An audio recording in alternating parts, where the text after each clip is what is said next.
three lessons in the class we're doing, this is on self-denial. The first three lessons we're doing are basic foundations that we have to have if we're going to understand the importance of self-denial. And so our learning objective in this is to see how much denial is taught in the Bible. The sacrifice of self is taught in the Bible, and how we can fulfill that and the things that we need to do. And in the first week, yes.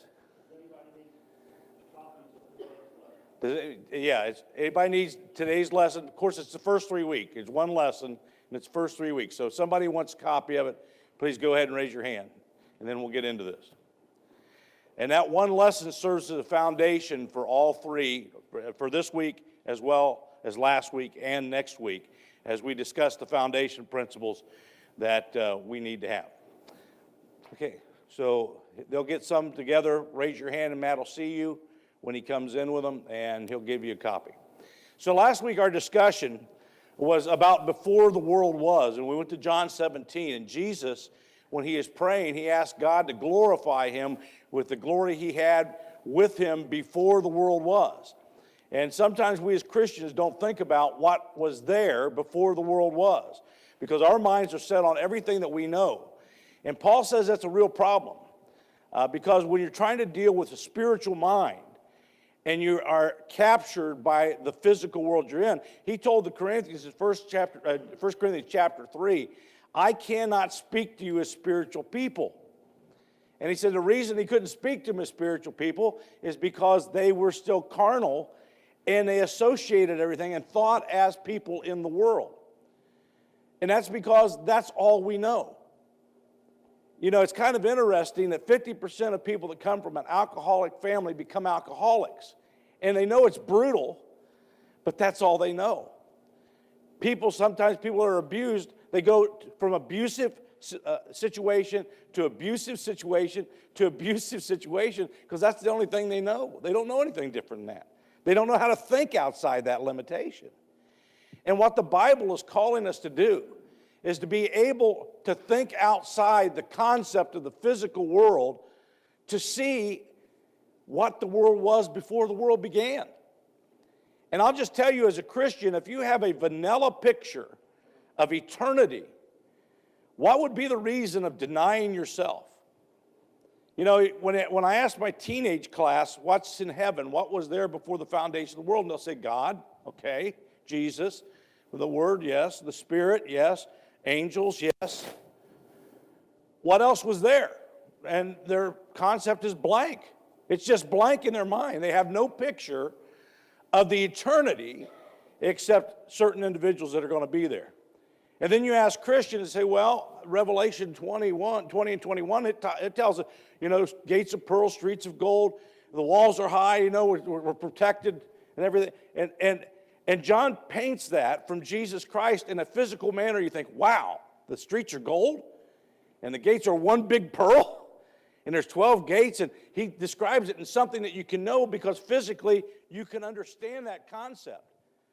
But I guarantee you that heaven doesn't have any gold in it. Gold is part of this creation. I'll guarantee you that it's not pearls, because pearls are a part of this creation, the physical part of what we know.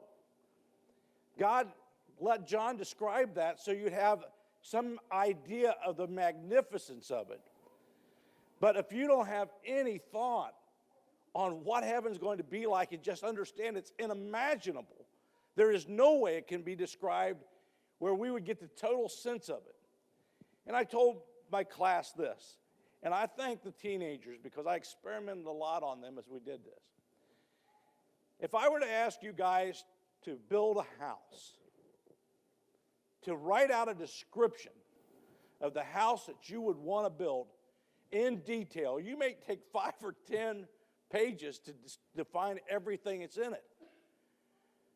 God says, let there be a house, and everything's there because his mind, everything that could possibly be in his mind would already be there.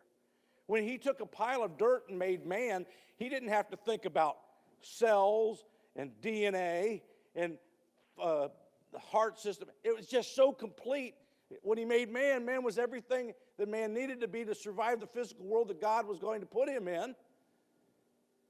His mind is just vast.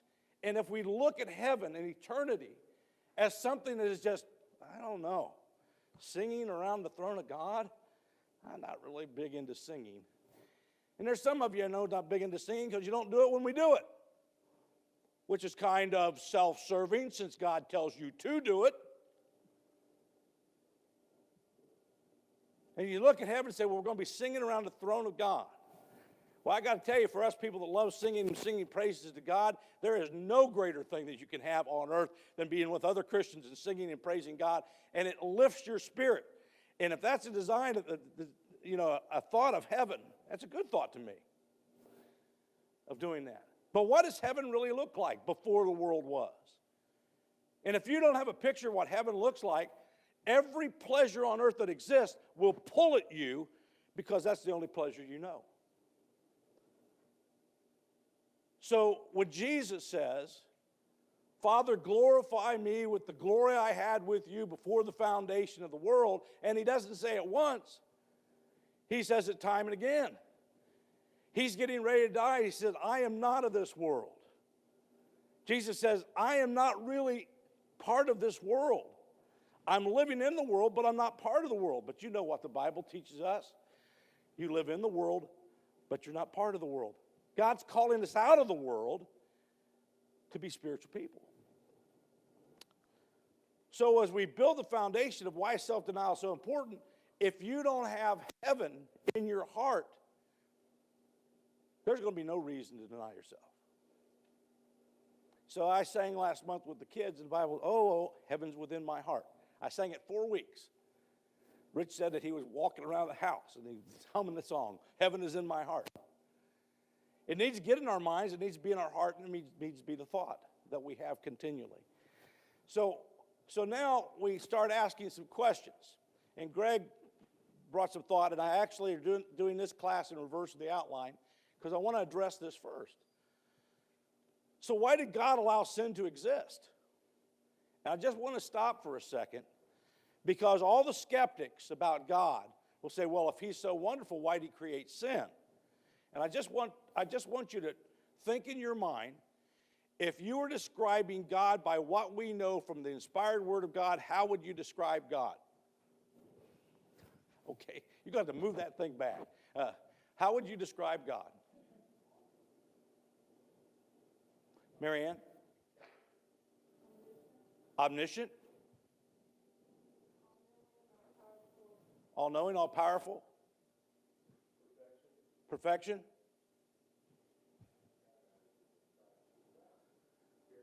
Spirit? He's not a man. He's not a man. How about some common passages? And I'll just tell you, if you go through your Bible and you put in your study guide, God is. How do you think the Bible describes God? Some of the things you talk about. But one in Numbers, it says, God is not a man. You need to understand that. God is not a man. Because man is a physical creation of God. It is limited by the creation that we are put in. In Deuteronomy 4:24 says, God is a consuming fire. In Deuteronomy 4:31 it says, he is merciful. He will not forsake you, nor destroy you, nor will he forget the covenants that he has made with you. God's not forgetful. How many of you believe that God forgets your sin? How many believe God forgets your sin? Well, you're wrong. God doesn't forget anything. God chooses not to remember. Can you do that? He says, I will remember no more. Your mind's limited. You may forget, but if I come up to Greg and slap him in the face, and I said, now, Greg, don't you ever remember that. You're going to remember it, aren't you? Because we don't have the power of our mind. We're limited by the humanity that we're in. God doesn't forget. That is a human characteristic. God chooses not to remember. Whoa. Isn't that pretty good? How about when somebody sinned against you if you could just choose not to remember? Wouldn't that be great? Well, let me tell you how that transponds to everlasting. Any of you ever had pain in life? Hurt? Things that just absolutely... You know what? When you get to heaven, what does it describe heaven's going to be like for you?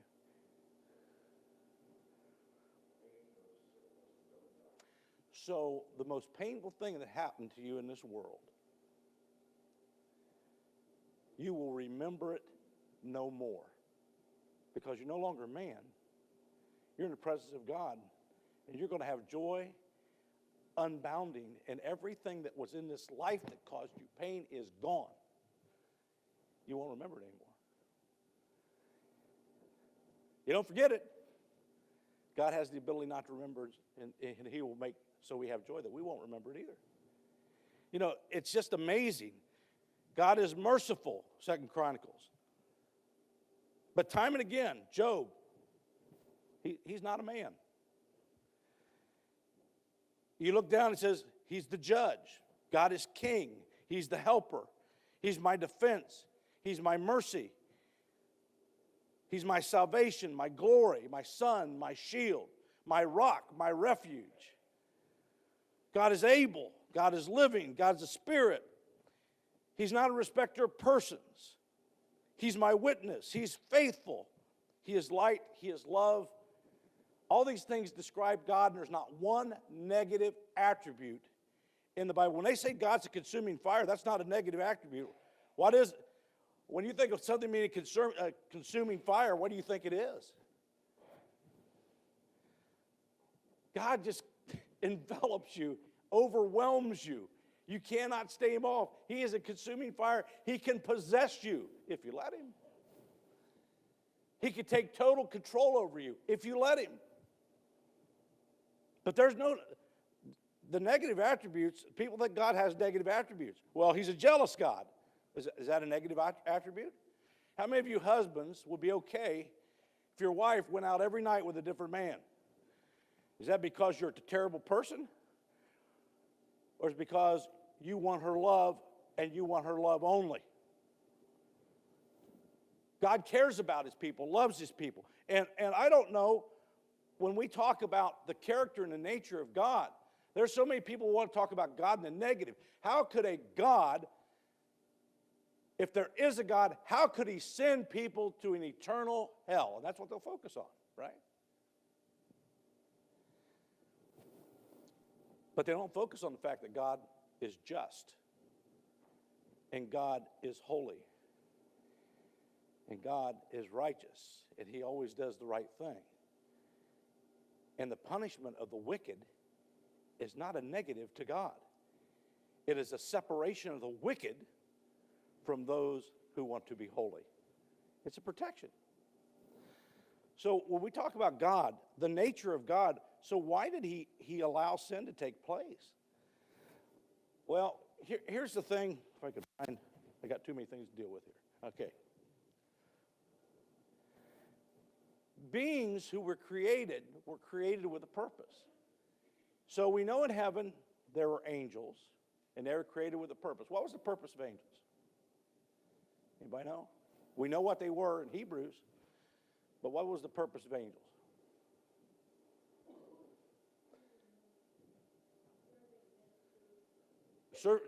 Ministers serving in relationship to God, the glorification of God. Yeah, they do. They're messengers back and forth, but they work for God and for his purpose and for his glory. They do that. So everything is done to the glorification of God.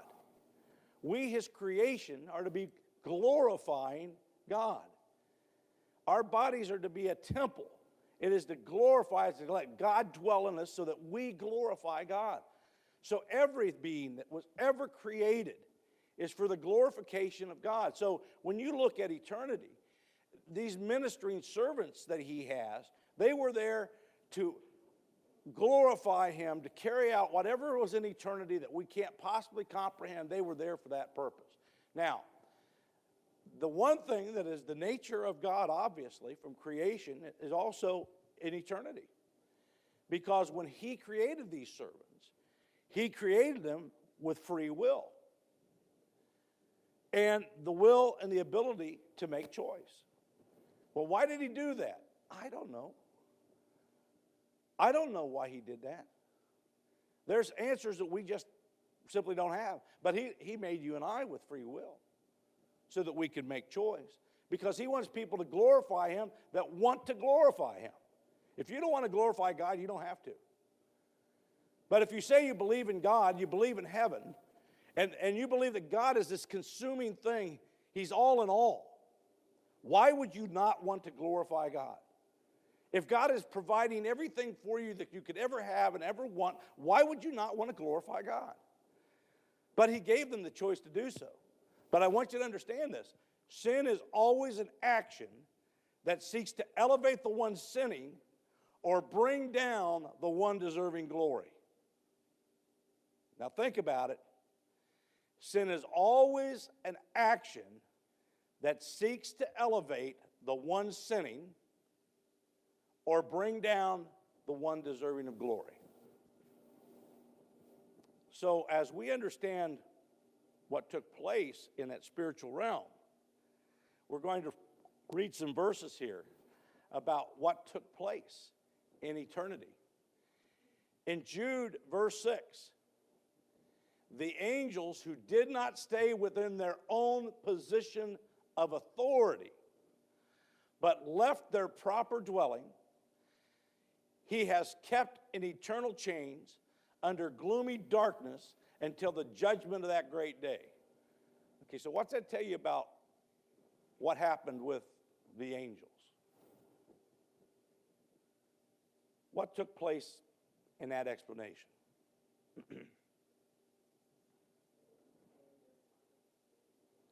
They didn't stay in their proper position. How do we not stay in our proper position?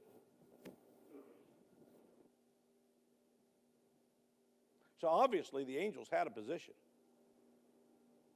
And we talked about what the position is.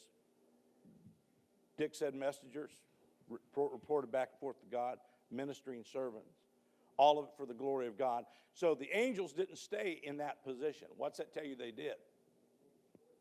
They made a choice. And Sherry?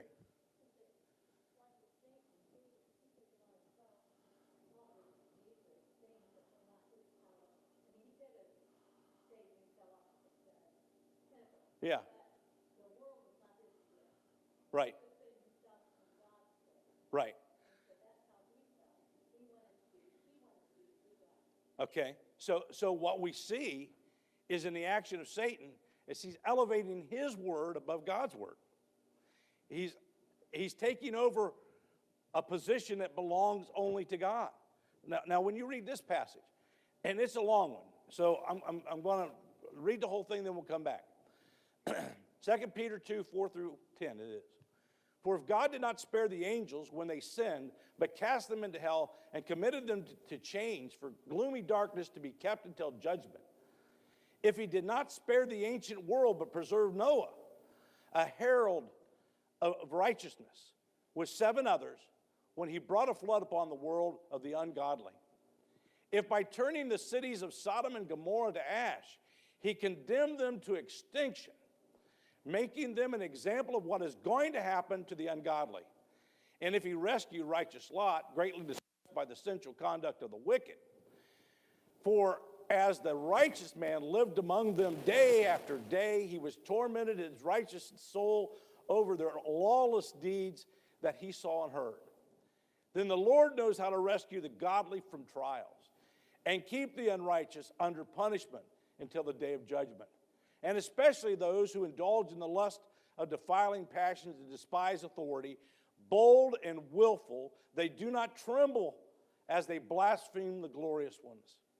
Whereas angels, though greater in might and power, do not pronounce a blasphemous judgment against them before the Lord. Now, I want you to picture what's being said in this. He's not going to spare the angels. He created them. But he's not going to spare them because they sinned. They elevated themselves to the position that only he has. He didn't spare the ancient world. He created humanity. And he watched the debauchery and the sinfulness and the ugliness of this world, and he said, I repent that I've made man. But righteous Noah found favor in the eyes of God. And God spared Noah and let him take his family with him. And he destroyed the unrighteousness of the world. He turned Sodom and Gomorrah into ashes, making them an example of what's going to happen to the ungodly. God is not going to tolerate sin, unholiness. He is not going to make those that are holy sit in the presence of that. When we get to heaven, there's not going to be any unholiness there. There's not going to be any lawlessness there. The people that go to heaven put God on the throne and they leave him on the throne. So what do you do with yourself? If you're going to leave God on the throne, what has to happen to yourself? You have to take yourself off the throne. It's not about what we want or what we do. God has the right as the creator, as our creator, and our God to sit upon the throne and never be denied by who we are. Is that a huge challenge for us? Yeah. Because we're stuck in this physical world. And we're drawn by this physical world. Now, we're going to get to this in later lessons. But John wrote it pretty good. In John 1, chapter 2, he said, all that's in the world, the lust of the flesh, the lust of the eye, and the pride of life, what's going to happen with that? What's the effect of those three things? What they do is they have us elevate ourselves over the holiness of God. And he says those things, John says, those things will pass away. Those things are all going to be gone. But he that does the will of God will abide forever. That's what he said. So everything that's in this world and everything that we are drawn to by this world is trying to pull us away, and Satan is using it to try to pull us away from letting God sit upon the throne. And we'll talk about that more in future lessons. But what I want you to get in your mind as we look at this, we're looking at the glorification of God in eternity. And what happened in eternity was that angels decided, I want to sit there. I want to be there. Satan decides, this is what God said, but let me tell you what he really said. Genesis chapter 1. I want you to know you would not really die if you ate of that fruit. But he knows what happens is you would become like him. So Eve decides, that looks good, I want it. And I desire to be wise, I want it. And so she took it, and she offered it to Adam, and he says, I want it. Therefore, deposing God from the throne and putting themselves on it. And God already told him what the consequence of that was, didn't he? He said, you'll die if you do that. So sitting in eternity, God allows us to make the choice. Revelation 12:9, the great dragon was thrown down, that ancient serpent, who is called the devil and Satan, the deceiver of the whole world. He was thrown down to the earth, and the angels were thrown down with him. And here's a picture that's being painted for us. Revelation 22, and he seized the dragon, that ancient serpent, who is the devil and Satan, and bound him for 1,000 years. Now, we don't know when, but the created beings exalted themselves over the Creator. Greg mentioned this last week. We don't know exactly when this took place, but we know it obviously took place in Genesis chapter 3, because at that point in time, we know Satan, what he did to Eve. Whether it took place before the world began, I don't know. But I know in the spiritual realm, Those spiritual beings which God created to glorify him, serve him, be his ministering servants, decided, nope, we're not doing that.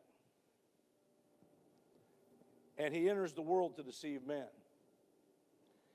And our free will is being expressed as we choose to glorify God and put him first. God gives us the free will to choose putting ourselves on the throne or putting him on the throne. He lets us choose that. And he let the spirits, the angels, choose that in eternity. He let them choose whether he was going to be God or not. So, I didn't mean to do that. So what we've got is we've got this picture of eternity that was spiritual, but those beings rebelled against him. Now, let me tell you what the Bible teaches. When the judgment comes, that will be no more, because the only people that are going to be in heaven are the people that put God and sanctify God in their hearts and make him holy and put him above all things. Okay, so I wanted to answer that question first before we went on to the next question. Well, and let me say this. So people will ask, did God create sin? And let me just explain something to you. If God creates good, what's also present?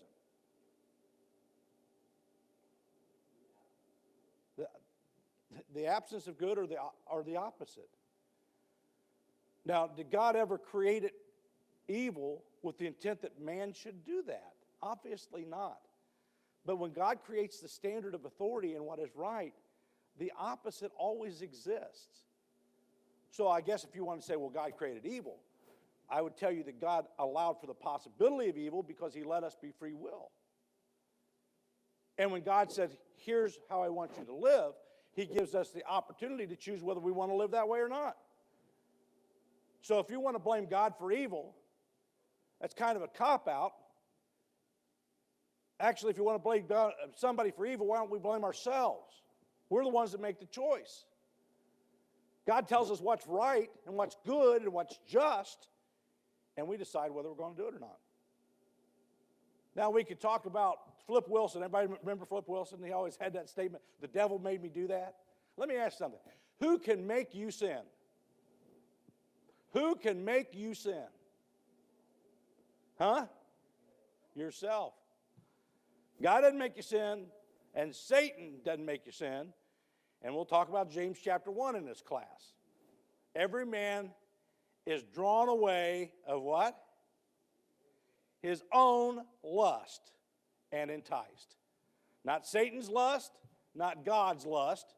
We are drawn away of our own lust and enticed. And every sin I've ever committed in my life has one source, and you're looking at him. There isn't anything that anybody could do to make me do the wrong thing. In fact, Jesus said, if they smack you on the right cheek, well, you know, I'm going to punch them in the mouth. Okay, that's a choice. You can be angry. You can make any choice you want to choose. But Jesus said, just turn the other cheek. Because it really doesn't matter what happens to you here. And don't let the world control you. Somebody treats you badly, bless those that curse you. Wow. Can you see the teachings of Jesus is filled with this? Don't be so important to yourself. It's filled with it. Okay, so let's talk about what happened in Genesis chapter 1. We know by Matt's teaching earlier in the year that it was very good. Genesis chapter 1, he finished and it was very good.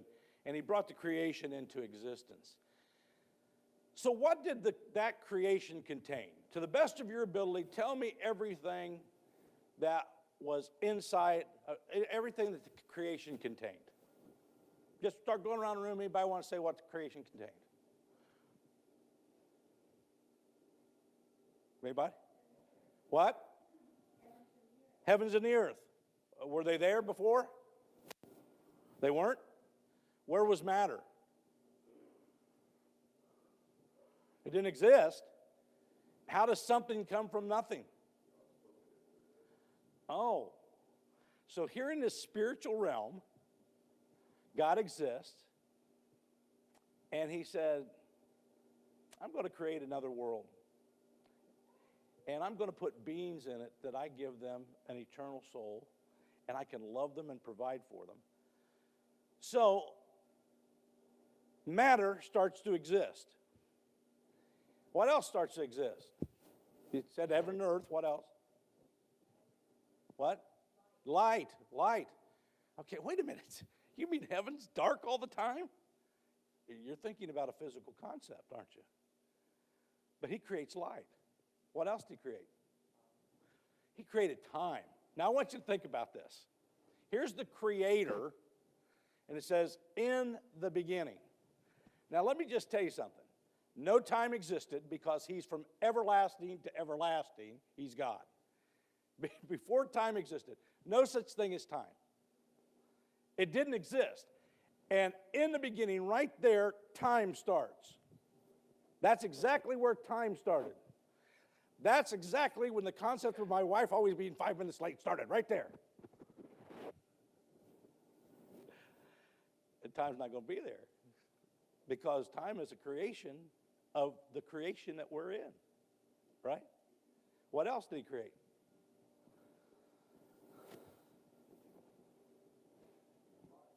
Life. What kind of life?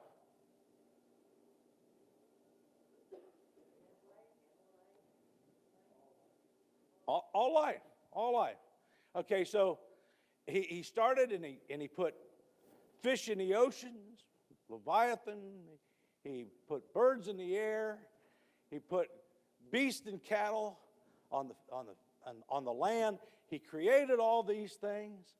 He did vegetation, trees, everything. He created the water system. You had water coming down, you know. He had this canopy that contained all this water. And if you asked our kids about how that works, well, you have precipitation, you have evaporation, condensation. Well, all those things, all those rules are in place, even though it didn't rain for a long time until Noah had to go in the ark. But the system was in place. He created all that stuff. Now, here's the thing. Go ahead.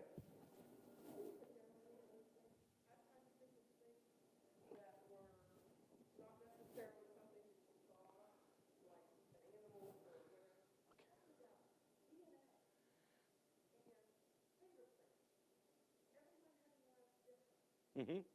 Yeah, I mean, the complexity of the creation. Now, here's an interesting thing. David says in Psalm 19, if I can get to that, he says, the heavens declare the glory of God, and the sky above proclaims his handiwork. Day to day pours out speech, and night to night reveals knowledge. There is no speech, nor are there words whose voice is not heard. Their voice goes out throughout all the earth, and their words to the ends of the world. In them he has set a tent for the sun. So this creation declares the glory of God. It declares the power and the magnificence of God. But let me ask you something. What is not inside creation? What is not inside the creation? What? I can't. So at that point, sin's not inside the creation. God himself is not inside that creation.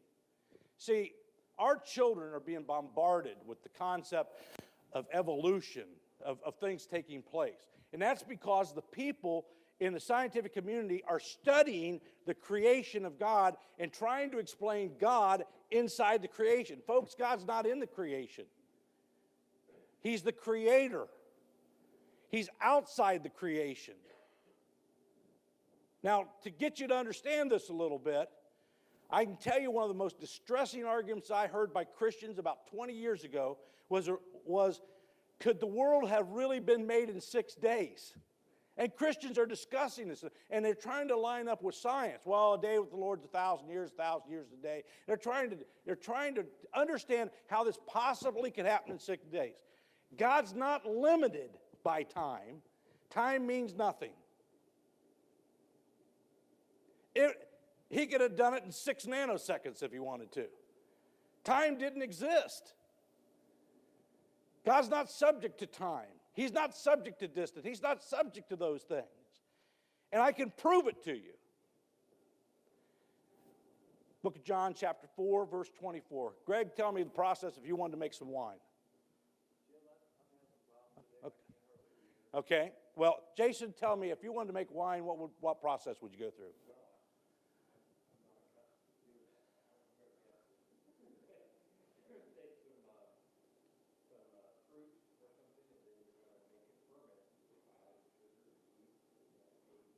Okay. How fast do you think that happened?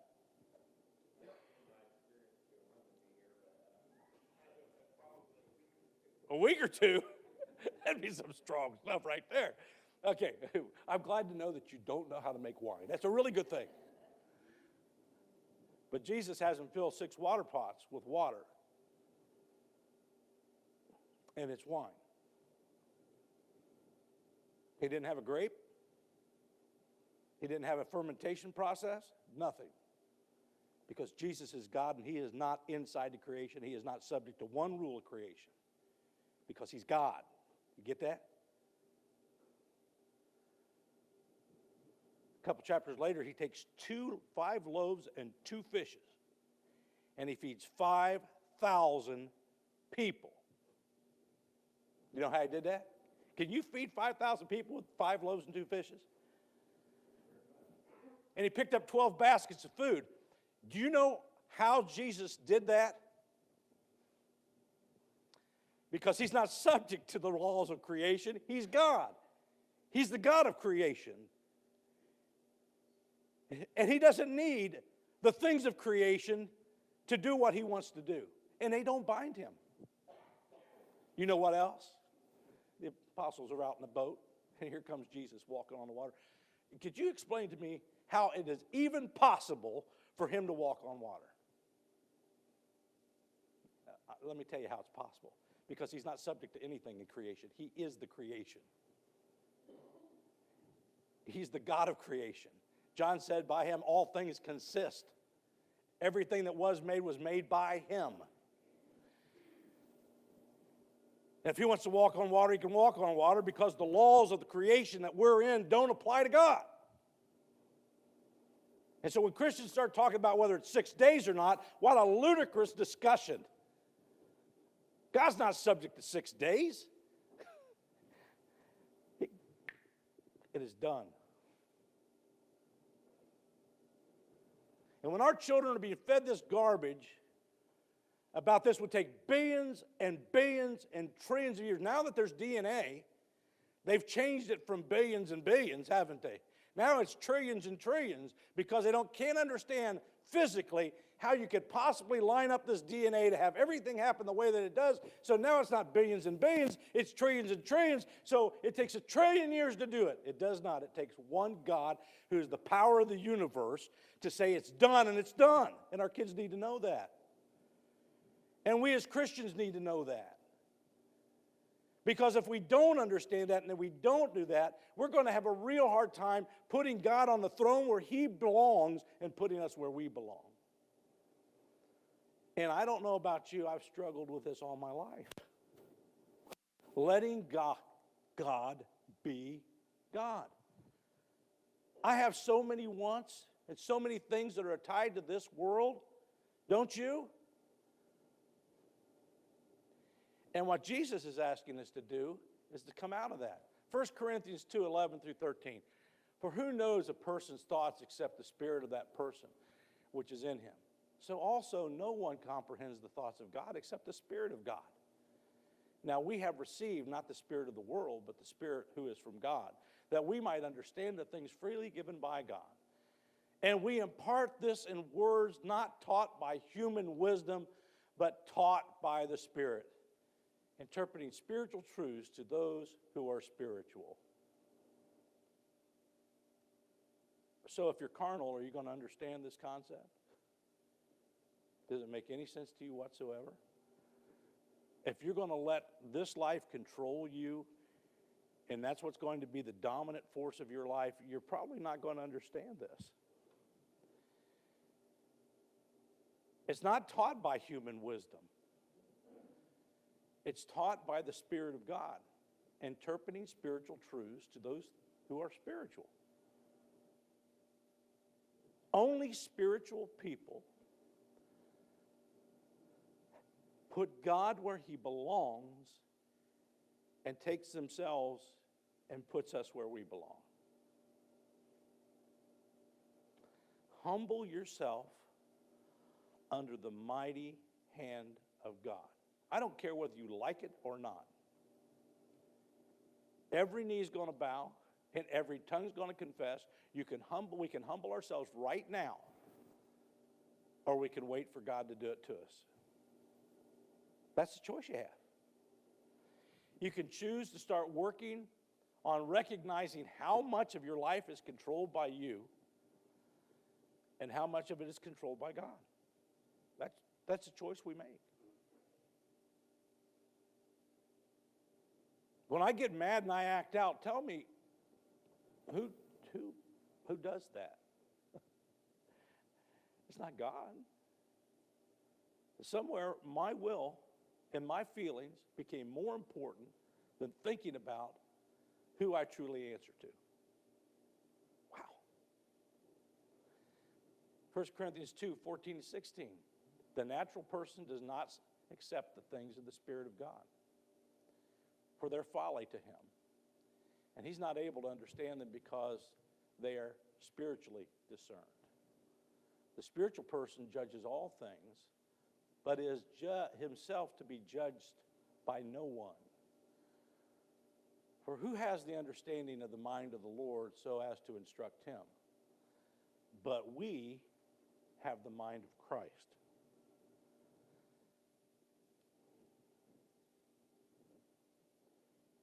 Time, 6 days to create the universe. People make fun of that. Can God make a big fish to swallow someone who could live inside him for 3 days? Yeah, God can do anything he wants to do. Can God take the Red Sea, pull it apart, put dry land there for his people to escape the punishment of the Egyptians? Yep, he sure can. Can God bring water out of a rock? You better believe it. Can God make a donkey talk? Oh, yeah. These aren't fairy tales, folks. These are not products of the imagination of man. These are actions of the creator of the universe that is not inside the creation. He's the creator of the creation, and he does what he pleases in this world. And no hand can stop that. You don't have to understand it. You don't even have to believe it. But if we are going to profess that we are God's children, we have to look closely as how he is elevated in everything we do. And when we fail to do that, we're taking God off the throne and we're putting ourselves in his place. Dick? Okay.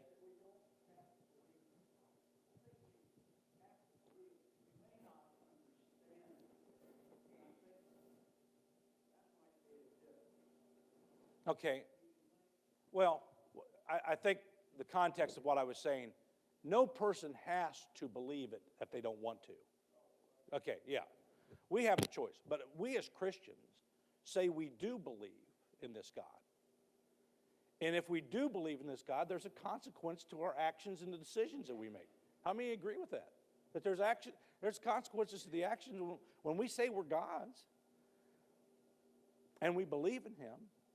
Don't you believe that the choices that we make have consequences to those things? Yeah. Yeah.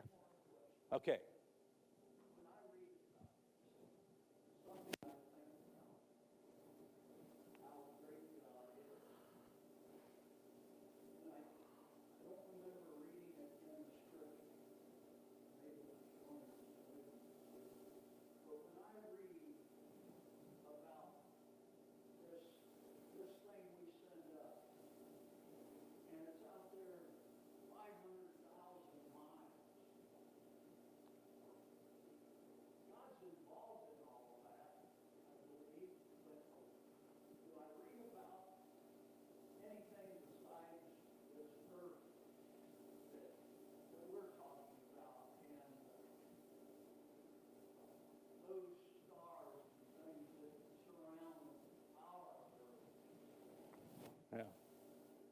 Well, we know he made them all.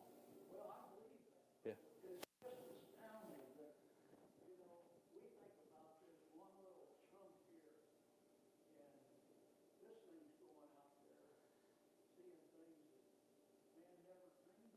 Yeah, but they'll never see God because this is all, everything they're seeing is part of the physical creation.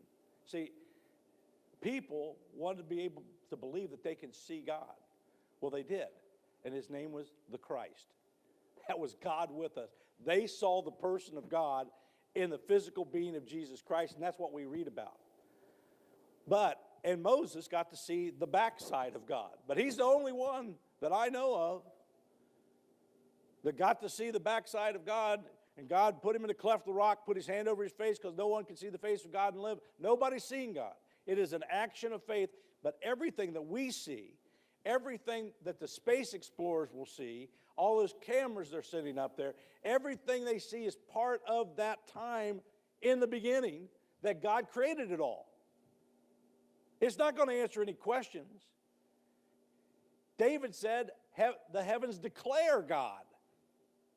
Said, if you look at that, you're going to see how majestic and powerful and unbelievable God is, because he did that. He spoke it into existence. And we can't, we play with this concept that we can know God.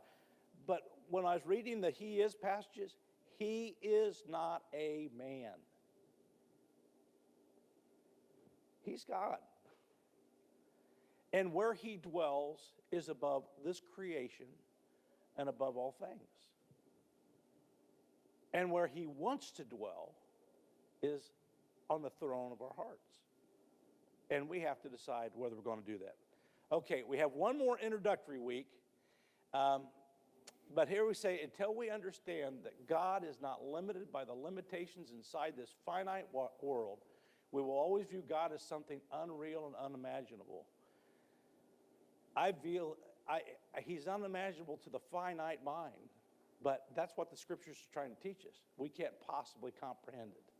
Next week, what did sin do to a perfect world and why it should make us respond to God?